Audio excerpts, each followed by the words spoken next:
which era he was? Sorry, Mughira bin Shu'ba. And which era he was? Umar ibn Khattab radiallahu anhu. Hazur, he mentioned that there was a slave, his name was Mughira bin Shu'ba. Abu Lulu. He was a servant to a slave of Mughira. I see. He said Abu Lulu, he was a slave to Mughira bin Shu'ba. Mughira bin Shu'ba, he said. The name of the slave?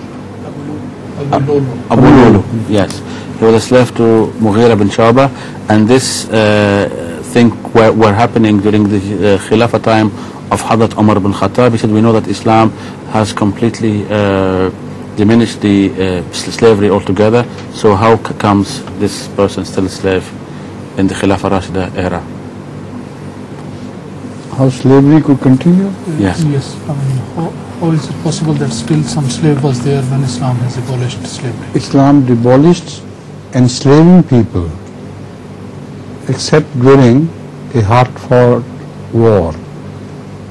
And many slaves who were war prisoners, they continued. Not only that, but slavery was a customary affair in the Arab life. And it was not the Muslims who enslaved people.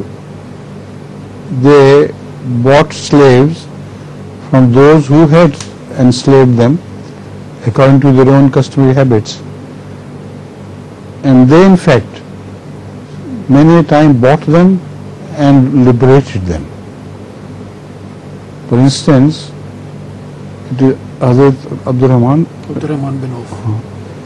Related about Hazrat Abdurrahman bin Auf that he once bought 60,000 slaves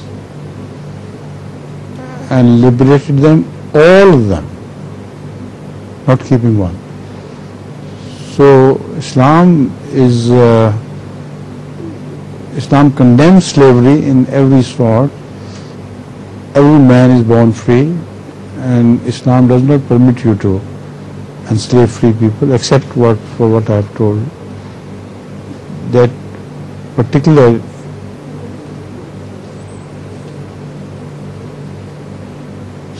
let's say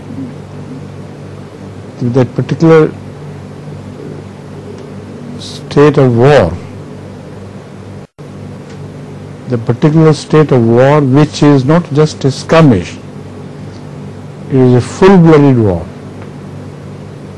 And then, of course, both sides enslave their prisoners.